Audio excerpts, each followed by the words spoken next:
Welcome to This Explainer. Okay, so today we're going to reverse engineer exactly how a major UK fitness chain unlocked massive digital growth simply by turning their local stuff into creators.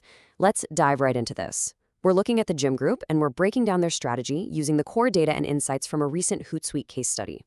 So, if you've ever wondered how to scale your brand's authentic voice without, completely losing control of the wheel, you're in the exact right place. We're going to look way beyond just the basic numbers and uncover the operational shifts that actually made this possible.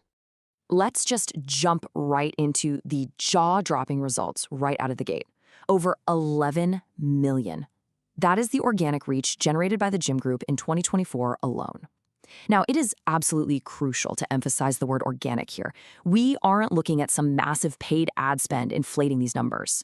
Look, we live in a pay-to-play era, right? A time when organic reach for brands is famously considered dead, and corporate accounts struggle to get their posts seen by even a fraction of their followers.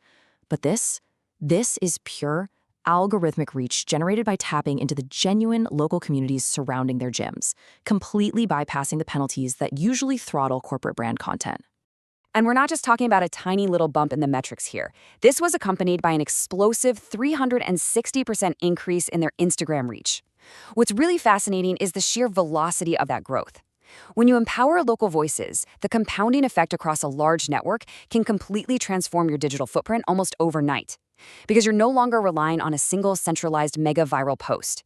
Instead, you're building hundreds of tiny localized fires that merge into an absolute inferno of brand awareness. But, reach without connection, that's really just noise. Here's the kicker. They maintained an engagement rate of over 7%. Now compare that to the standard fitness industry average of just 3.5%, and you realize they literally doubled the benchmark. People weren't just passively scrolling past these local posts. They were stopping, liking, commenting, and genuinely interacting. And this touches on a massive shift in consumer psychology.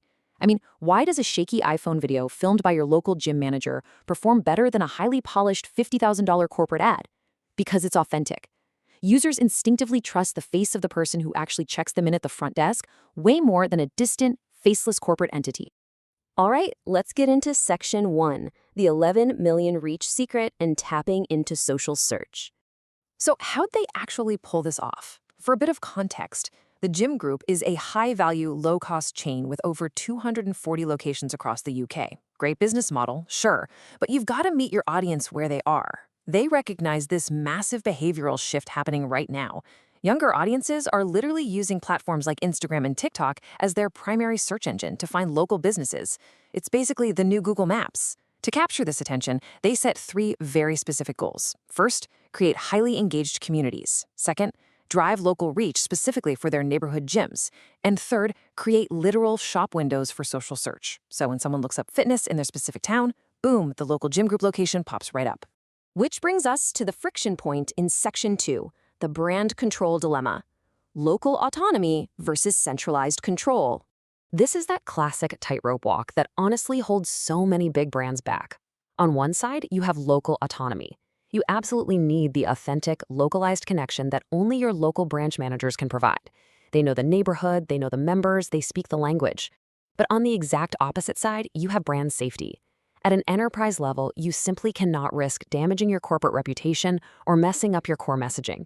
So you end up with a terrified corporate marketing team desperately trying to protect the brand's image. So here is the big question, the central tension driving this whole transformation. How do you hand over the social media keys to 240 local gym managers safely? These are people who are incredible fitness experts, but who have absolutely zero formal social media or professional marketing experience. A local manager going totally off script? Yeah, that's a corporate marketing director's worst nightmare. You want their passion, but you desperately need to avoid their potential mistakes. Let's look at how they solved it in Section 3, the social governance engine, and scaling approvals with Hootsuite. The answer? Build a system that entirely removes the danger from the equation. Over the course of just 5 months, the Gym Group rolled out Hootsuite across all of its locations to act as a central governance engine. Before this, they were trying to manually manage approvals through emails, which, let's be honest, is incredibly clunky, chaotic, and completely unscalable. So they totally transformed their workflow. Now the local manager simply creates the content, capturing that authentic vibe. Then that content goes directly to a regional social ambassador for approval right within the platform. Only after getting that official green light does it get published live. The risk is literally intercepted before it ever hits a feed. And think about the sheer scale this unlocked for them. This engine allowed them to safely review, approve, and push live between 100 and 250 localized posts every single week. That level of high-quality, community-specific content, it's mathematically impossible for a central corporate team to produce that on their own. When corporate tries, they just end up posting generic, one-size-fits-all stuff that nobody engages with anyway. But with a governed, decentralized network, producing hundreds of hyper-local pieces of content basically just becomes a smooth, routine, weekly operation. I absolutely love this quote from Martin Scholes, their head of operations, because it reveals such a fascinating psychological insight. He says the platform has taken the worry away. And here's the absolute magic of this strategy. Knowing the risk of a compliance failure is gone, well, actually scratch that. It doesn't just protect them, it totally empowers the local teams to be more creative. When your local staff isn't terrified of accidentally breaking the rules or getting yelled at by corporate, they take more swings. They make better, more engaging, and way more authentic content. But creating the content is really only half the battle, right? You've got to close the feedback loop. They did this using analytics, taking them from just blindly guessing what works to actually optimizing in real time. The corporate team used monthly reach and engagement data to continuously refine the strategy. They educated the local managers on shifting Instagram trends, teaching them exactly when to use short-form reels to attract new members, when to drop stories to talk to existing ones, and what specific formats were statistically proven to hit home with their local community. Moving right along to Section 4, scaling local customer care and unifying the social inbox. So this initial marketing win was so huge that it organically sparked a total aha moment for a completely different department.